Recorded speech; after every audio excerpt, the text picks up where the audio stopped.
Sí, mi pregunta, Mauricio, sería, cuando estás en un foro donde se ataca a Israel, y por muy objetivo que quieras ser, ¿qué es lo que acaba sucediendo? Intento recuperar el centro, pero normalmente, lo que pasa es que cuando yo hablo, normalmente la gente no se siente incitada a atacar a Israel, que ese es el punto, ¿no?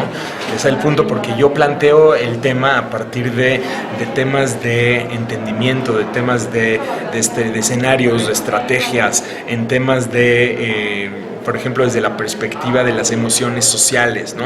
Entonces, normalmente, honestamente, recibo pocos ataques cuando hablo en foros como universidades o cuando hablo en foros como por ejemplo el radio, etcétera. No son muchos los ataques. Cuando me llega a suceder, normalmente lo que hago es que, dependiendo el tipo de mensaje que se me está dando o dependiendo el tipo de pregunta que se esté efectuando, pues la trato de responder lo más académica y objetiva posible, intentando pues también ver el otro lado, ¿no? Incluso recomendando autores, por ejemplo, o pidiendo que se haga o se efectúe la lectura, porque cuando sucede un ataque también a partir del corazón del otro lado, a partir de saña o con ganas de molestar, etcétera, etcétera. Que si estás, por ejemplo, en un foro con el profesor Jalife, el doctor Jalife, no sé qué. Bueno, yo de entrada trato de no ir a un foro así, intento, porque pues yo sé que, hay que entender que la labor en esencia es académica. Entonces, si uno entra en un terreno de lodo, pues entonces uno también sale enlodado y no va a haber forma como salga uno limpio, ¿no? Entonces, si te metes a los golpes, es algo bastante complicado. Entonces, como yo sé que una persona así intenta muy probablemente emplear argumentos que no necesariamente son argumentos sólidos académicamente hablando, esto normalmente me llevaría a mí a un tipo de pleito donde termine pues yo también manchado. Entonces procuro evitar un tipo de foro y, al contrario, puedo hablar, por ejemplo, con muchísima gente de origen y procedencia árabe o procedencia libanesa. Incluso en el diplomado que nosotros hacemos en la Universidad Iberoamericana, una buena cantidad de los profesores son de origen árabe y son de origen libanés, y sostenemos diálogos extraordinarios con ellos, y además vemos puntos de vista que no necesariamente siempre vemos nosotros, y leemos autores que no necesariamente nosotros tendríamos acceso a ellos, ¿no? Entonces hemos formado un grupo que intenta establecer un diálogo académico sosteniendo posturas, pero sí manteniendo un diálogo académico con las distintas partes. Entonces eso ocasiona que normalmente, de veras lo digo en serio, o sea, normalmente son muy pocos los ataques que yo recibo estando en foros internacionales, en foros académicos o en foros mediáticos. Son pocos los foros que yo recibo. Pocos los ataques que yo recibo, y además pues cuando sucede pues me toca y pues presento una argumentación, ¿no? Claro. En cuanto a Israel, ha habido como un comportamiento un poco errático de parte del gobierno de Israel, de que ahora ya vamos a la guerra, no vamos a la guerra, no, sí, que no, que una cosa de verdad que realmente es rara, porque generalmente si Israel va a ir a la guerra pues no lo anuncia. ¿Qué opinión te merece eso? Que es discurso político. Lo que pasa es que si nosotros tomamos el discurso político como la agenda de los estados, entonces estamos entendiendo mal lo que es el discurso político.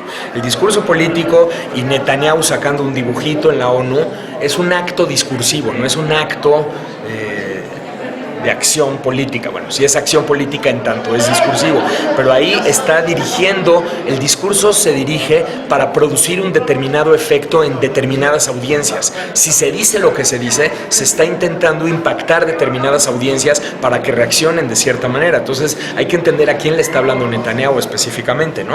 Y no necesariamente está prediciendo lo que va a ser o no va a ser un Estado. Entonces, en ese sentido, Israel tiene definidas sus acciones. Sí, efectivamente hay un debate, es cierto, hay un debate porque no está tan fácil.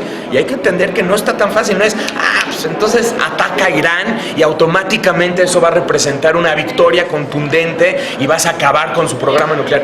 No está tan fácil. Entonces atacar a Irán es una decisión sumamente difícil para quien sea que la va a tomar. Entonces sí hay un debate interno, pero esa es una cosa y otra cosa es el discurso político. Tanto cuando yo digo te voy a atacar mañana, no necesariamente estoy queriendo decir, tal vez le estoy hablando al electorado de Florida. ¿Por qué al electorado de Florida? Porque el electorado de Florida puede terminar decidiendo las elecciones en Estados Unidos. Y tú crees que yo le estoy hablando a todo el mundo cuando realmente le estoy hablando al electorado indeciso de Florida específicamente. Entonces hay que entender el discurso político como lo que es. No es el dibujo de una agenda, no está describiendo sus planes. Él está hablando y está haciendo su papel al hablar.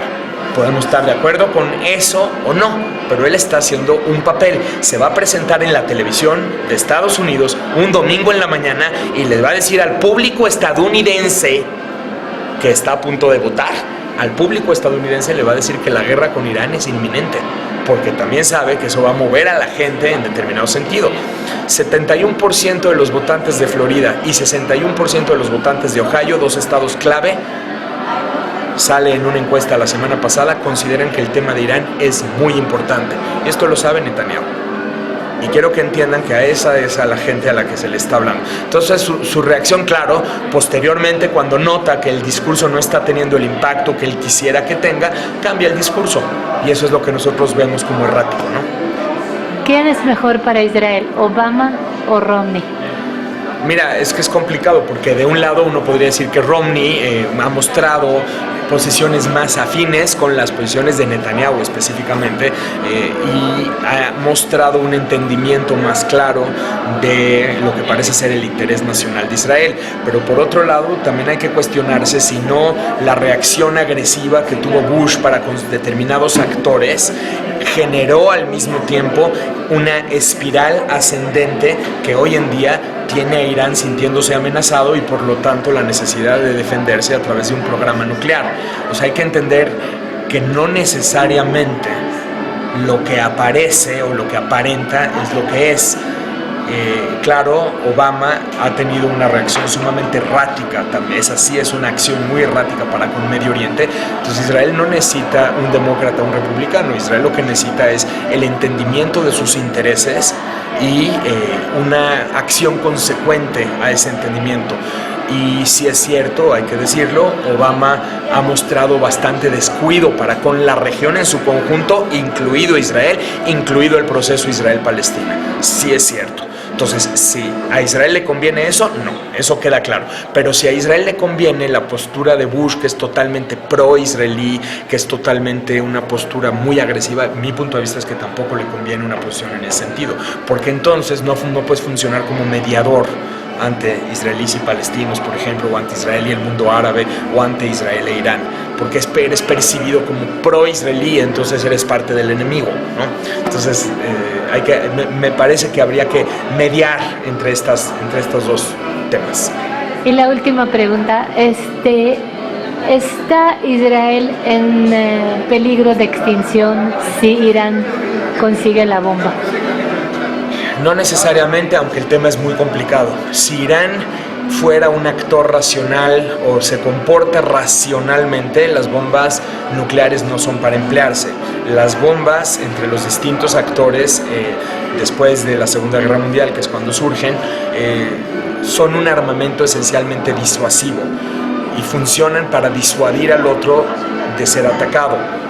En otras palabras, Irán teóricamente no debería, o por lo menos la teoría dice, que Irán tendría el arma nuclear, pero no tendría la necesidad de atacar a Israel, sino que habría adquirido un equilibrio estratégico, es lo que se conoce, ¿no? Como un equilibrio de poder entre ambos. Sin embargo, está la cuestión de pensar si los actores que toman las decisiones en Irán siempre van a ser racionales. Y ese es un tema complicado porque pues es demasiado alto el riesgo como para pues dejarlo al futuro, y eso produce un temor por parte de la sociedad israelí, por lo tanto un temor natural a partir del discurso y a partir de lo que se percibe que Irán haría Entonces, pues obviamente Israel no puede permitir que Irán tenga un armamento nuclear y muy probablemente no lo permitirá. Nada más que hay que entender aquí la diferencia entre tener capacidad nuclear y tener armamento nuclear.